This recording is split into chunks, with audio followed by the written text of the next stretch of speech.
বাইতুল মুকাদ্দাসটাকে মাটির সাথে মিশিয়ে দিতে হবে।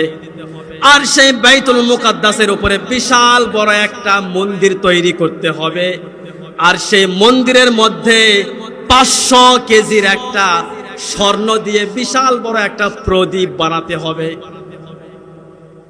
আর সেই প্রদীপের থাকবে 7টা শাখা, 7টা মাথা থাকবে সেই প্রদীপের।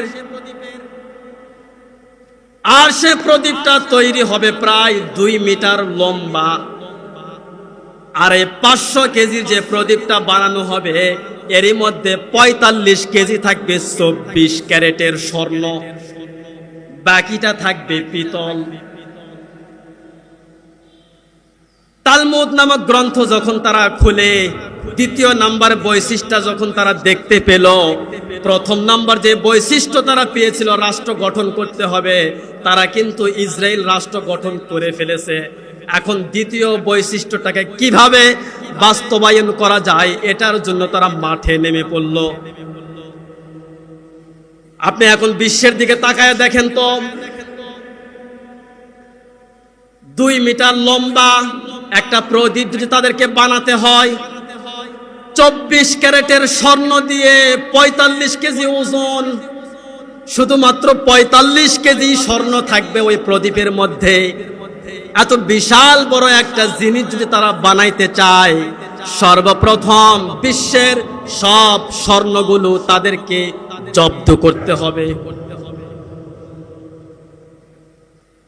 রাসূল আকরাম সাল্লাল্লাহু আলাইহি ওয়াসাল্লামকে জিজ্ঞাসা করা হলো, হে রাসূল, এই পৃথিবীতে যে দাজ্জাল নামক একটা মাসিহ তিনি যে আসবেন, এই দাজ্জাল নামক মাসিহটা তার কি কি সম্পদ থাকবে তার হাতে?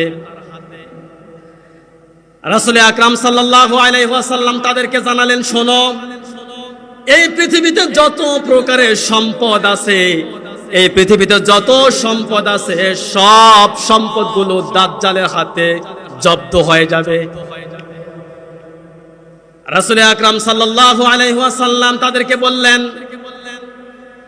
যে দাজ্জাল যখন পৃথিবীতে আসবে তার হাতে সব পৃথিবীর সব সম্পদগুলো জব্দ হয়ে যাবে। এখন আপনি আমাকে বলবেন, হুজুর এটা কিভাবে? আমার নামে 50 বিঘা জমি, এটা তো আমার নামেই আছে। জয়পুরহাট পাঁচুর মোড়ে আমার একটা বিল্ডিং, এটা তো আমার নামেই আছে। তাহলে কিভাবে দাজ্জাল জব্দ করবে?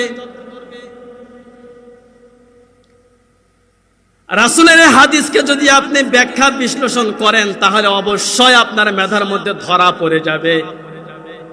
দাজ্জাল পৃথিবীতে আসে নাই, কিন্তু দাজ্জালের যারা অনুসারী প্রায় 70,000 ইহুদি দাজ্জালের অনুসারী হবে।